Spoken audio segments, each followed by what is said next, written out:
வக்ரதுண்ட மகாகாய சூரியகோடி சமப்பிரப ஹவிக்னம் குருமேதேவ சர்வகாரியேஷு சர்வதா. தென்னாட்டுடைய சிவனே போற்றி, என் நாட்டவர்க்கும் இறைவா போற்றி. அன்பர்களே நண்பர்களே, இந்த புத்தம் புதிய வீடியோவில் உங்கள் அத்துணை பேரையும் சந்திப்பதில் மிக்க மகிழ்ச்சி கொள்கிறேன். இன்றைக்கி நம்ம பேச போகிறது காதல் தலைப்பில் கன்னி ராசியை பற்றி பேசணும். இன்றைக்கி துலாம் ராசி. துலாம் ராசி காலபுருஷனுடைய 7ஆம் வீடு என்று சொல்லக்கூடிய துலாம் ராசி. சமயோஜித புத்தி, எல்லோரையும் எல்லாத்தையுமே சமநிலையில் பார்க்கக்கூடிய எண்ணத்தை உடையவர்கள் துலாம் ராசிக்காரர்கள். சுக்கிரனுடைய மூலத்திரியோண ஸ்தானம் அடையக்கூடிய வீடு அப்படிங்கிறதுனால துலாத்துக்கு காதல் வரலை அப்படின்னா அது நம்பும்படியாக இருக்காது. துலாம் ராசியில் பிறந்த அத்துணை பேருக்கும் காதல் வரப்படாமல் இருக்கவே முடியாது. துலாம் ராசியில் பிறந்தால் ஒரு காதல், 2 காதல், அதுக்கு மேற்பட்ட காதலும் வரக்கூடிய வாய்ப்புகள் இருக்குது. துலாம் மற்றவர்களை ஈர்க்கக்கூடிய தன்மையுடைய ஒரு ராசி. துலாம் ராசியில் பிறந்தவர்களுக்கு காதல் எப்படி இருக்கும், காதல் வாழ்க்கை எப்படி இருக்கும், திருமணம் எந்த மாதிரி அமையக்கூடிய வாய்ப்புகள் இருக்குது, திருமண வாழ்க்கை எப்படி இயற்கையில் எப்படி இருக்கக்கூடிய வாய்ப்புகள் இருக்குது, அதை பற்றி பேசலாம் வாங்க. துலாம் ராசி என்பவர்களுக்கு பொதுவாக முக்கியமான குணாதிசயங்கள் ஒரு குணாதிசயம் காதல் செய்கிற குணாதிசயம், மற்றவர்களை தன்பால் ஈர்க்கக்கூடிய ஒரு குணாதிசயம்.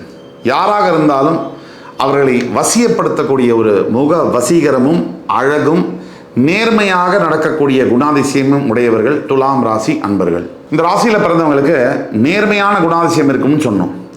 தன்னுடைய காதலர்கிட்டையோ காதலன்கிட்டையோ அவங்க எப்படி பழகுவாங்க அப்படின்னா பரஸ்பர, அதாவது ஒரு மியூச்சுவல் அண்டர்ஸ்டாண்டிங்கோடு தான் பழகுவாங்க. எல்லாத்தையும் சமமாக பார்க்கக்கூடிய தன்மையில் தான் அவங்களோட மனசு இருக்கும். அது மட்டும் இல்லை, துலாம் ராசினியர்களுக்கு தகவல், அதாவது வெளிப்படையாக பேசுறது ரொம்ப பிடிக்கும். இவங்களும் வெளிப்படையாக இருப்பாங்க. வெளிப்படையாக தன்னுடைய லைஃப் பார்ட்னர் பேசணும் அப்படின்னு எதிர்பார்ப்பாங்க. இதில் மாற்று கருத்தே வேணாம். அது மட்டும் இல்லை, இந்த ராசிக்காரர்கள் தன்னுடைய வாழ்க்கை துணையை, காதலனை காதலியை ரொம்ப மரியாதையோடு நடத்தணும்னு நினைப்பாங்க. இதில் விதி விலக்குகள் இருக்கலாம், அதுக்காக என்ன திட்டக்கூடாது, விதி விலக்குகள் இருக்கலாம். ஆனால் பெரும்பாலும் இந்த ராசிக்காரர்கள் தன்னை எப்படி தான் உணர்ச்சி, தன்னுடைய ஆசைகள் எப்படியோ அந்த அளவுக்கு ஈக்குவலாக மதிப்பு கொடுக்கறது அளவில் மற்றவங்கள்ட்ட, அதாவது வாழ்க்கை துணைக்கிட்டையும் காதலன்கிட்டையும் இதை எதிர்பார்ப்பாங்க, கொடுப்பாங்க. முடிவெடுக்கிற தன்மையில் கொஞ்சம் அப்படி இப்படி தடுமாற்றங்கள் இருக்கும். துலாம் ராசியை பொறுத்த வரைக்கும் காதலிக்கலாமா வேண்டாமாங்கிறதுல தடுமாற்றங்கள் இருக்கும். இல்லை காதலை கண்டினியூ பண்ணலாமா வேணாமா விட்டுடலாமாங்கிறதுலையும் தடுமாற்றங்கள் இருக்கும். ஆனால் தன்னை மாதிரியே மற்றவங்க நியாய தர்மத்தோட நடத்தணும், நியாய தர்மத்தோட பேசணும் அப்படிங்கிறதுல அவங்க தவறவே மாட்டாங்க. எல்லாருக்கும் மதிப்பு கொடுத்து நடக்கணும். முக்கியமாக தன்னுடைய வாழ்க்கை துணைக்கு மதிப்பு கொடுத்து அவங்கள சிறப்பாக நடத்தணும் அப்படிங்கிறதுல அவங்களுக்கு மாற்று கருத்து இருக்காது. இந்த ராசியில் பிறந்தவங்களுக்கு எப்படியாவது திருமணத்துக்கு அப்புறம் வாழ்க்கை ரொம்ப நல்லா இருக்கும். ஏன் அப்படி சொல்கிறோம் அப்படின்னா, தன்னுடைய சுய கௌரவத்தை முக்கியப்படுத்தி நடந்துக்குவாங்க. தன்னுடைய சுய உழைப்பால் தன்னுடைய சொந்த காலில் நின்று முன்னுக்கு வரணும்னு நினைப்பாங்க. அதை செய்யவும் செய்வாங்க. பெரும்பாலான இடங்களில் துலாம் ராசி என்பவர்களுக்கு எப்பவுமே தன்னுடைய சொந்த காலில் உழைச்சி முன்னுக்கு வர்றது தான் அதிகமாக பிடிக்கும். இதனால கூட இவங்க மற்றவங்களை ரொம்ப சுலபமாக ஈர்த்துருவாங்க. இந்த ராசியில் பிறந்தவங்களுக்கு இன்னொரு பெரிய பாக்கியம் இருக்குது. இவங்களுக்கு கணவனாகவோ மனைவியாகவோ வரக்கூடிய வாழ்க்கை துணை பயங்கர கேப்பபிளாக இருப்பாங்க, ஆற்றல் மிக்கவர்களாக இருப்பாங்க. தன்னால் எதையும் சாதிக்க முடியுங்கிற எண்ணமும் செயல் வடிவம் கொடுக்கக்கூடிய தன்மையும் ஆற்றலும் கூட இருக்கும். சும்மா வாய்க்கு சவடால் சொல்கிறது இல்லை, உண்மையிலேயே மிகப்பெரிய திறமைசாலியாக, சும்மா வாய்ச்சவடலுக்கெல்லாம் இல்லை, நிஜமாகவே திறமைசாலியான ஒரு வாழ்க்கை துணை தான் அமைவாங்க. அந்த மாதிரி வாழ்க்கை துணையை அமையும் போது ஆனால் சிறு சிறு சச்சரவுகள் இருக்கும். ஏன்னா இவங்களோட வாழ்க்கை துணை டாமினேட் பண்ண நினைக்கக்கூடிய வாய்ப்புகள் நிறைய இருக்குது. ஏன்னா இவங்களுடைய 7ஆம் வீடு பார்த்தீங்கன்னா மேஷராசி, அதுக்கு அதிபதி செவ்வாய். செவ்வாய் அப்படின்னாலே போர்க்குணம், வார், அக்ரஷன், இதெல்லாம் வந்துடும். அதே மாதிரி தான் இவங்க வாழ்க்கை துணைக்கிட்ட கூட இவங்களுக்கு ஒரு கோபம், இவங்க வாழ்க்கை துணைக்கு இவங்க மேலே ஏதோ ஒரு கோபம், ஒரு அக்ரஷன், ஒரு பிடிவாதம் குணம், இதெல்லாம் இருக்கும். செவ்வாய்க்கு இருக்கக்கூடிய முக்கிய குணாதிசயங்களில் 75% இவங்களோட லைஃப் பார்ட்னர்கிட்டையும் இருக்கும் அப்படின்னா அது மிக இல்லை. அப்படி என்னதான் குணம் தன்னுடைய வாழ்க்கை துணைக்கு இருந்தாலும் அதையும் அனுசரித்து போகணும்னு நினைக்கக்கூடிய குணாதிசயம் தான் துலாம் ராசி.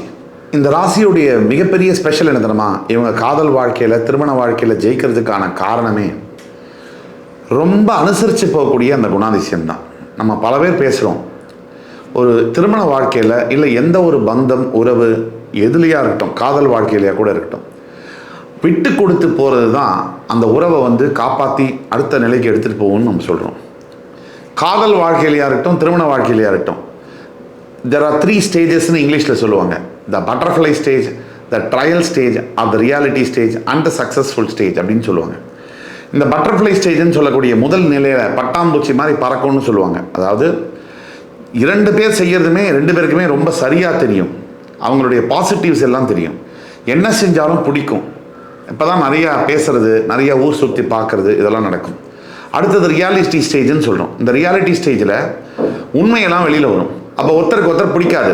இந்த ராசியுடைய மிகப்பெரிய தனித்துவங்களில் சமயம் அறிஞ்சு தன்னுடைய துணையுடைய தேவை அறிஞ்சு சேவை செய்யக்கூடிய ஒரு மைண்ட் செட் இந்த ராசிக்காரங்களுக்கு இருக்கும்.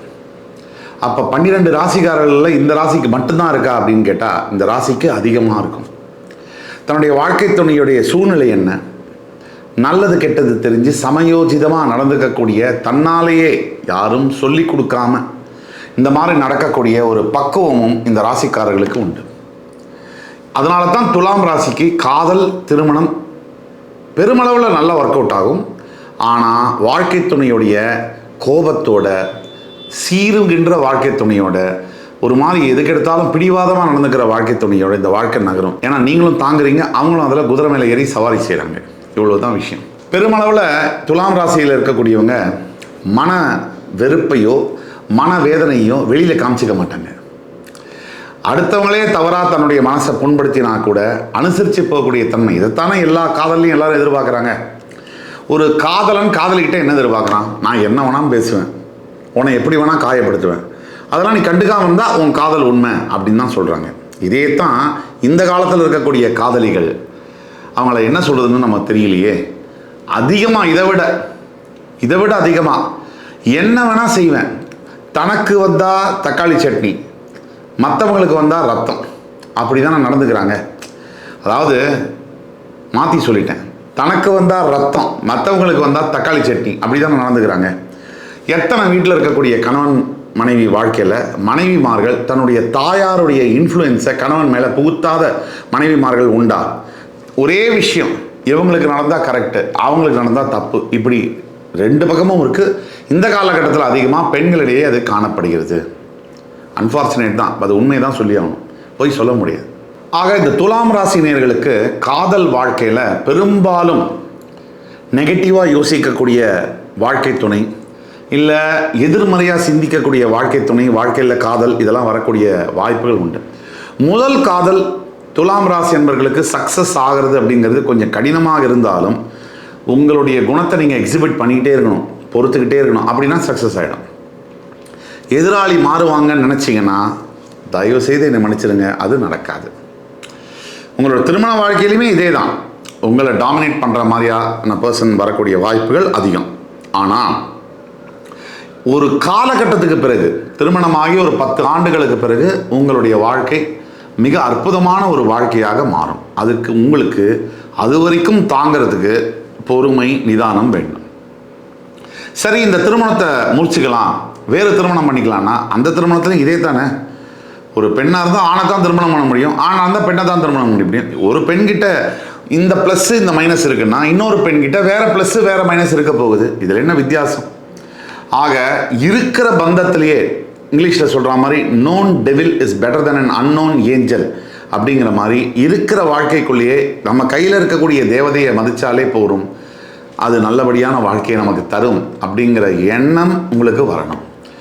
திருமண வாழ்க்கையில் பெரிதளவில் பாதிக்கப்பட்டவங்களோ, காதல் வாழ்க்கையில் என் காதல் நிறைவேறுமா நினைக்கிறவங்க உங்களுடைய தனிப்பட்ட ஜாதகத்தை கீழே கொடுக்கப்பட்டுள்ள வாட்ஸ்அப் நம்பரில் எங்களை காண்டாக்ட் பண்ணி சொன்னீங்கன்னா உங்களுக்கான அப்பாயின்மெண்ட் உங்களுக்கு கொடுத்து துல்லியமாக உங்களுடைய காதல் நிறைவேறுமா அல்லது திருமண வாழ்க்கை, திருமண பந்தம் நீடிக்க முடியுமா அப்படிங்கிறத தெளிவாக என்னால் சொல்ல முடியும். இந்த எபிசோடு உங்களுக்கு பிடிச்சிருக்கும்னு நம்புகிறேன். அடுத்து வேறொரு எபிசோடில் இன்னொரு முறை உங்களை சந்திக்கும் வரை உங்களிடமிருந்து விடைபெறுவது உங்கள் சுபாஷ் பாலகிருஷ்ணன். நன்றி, வணக்கம், வாழ்க வளமுடன்.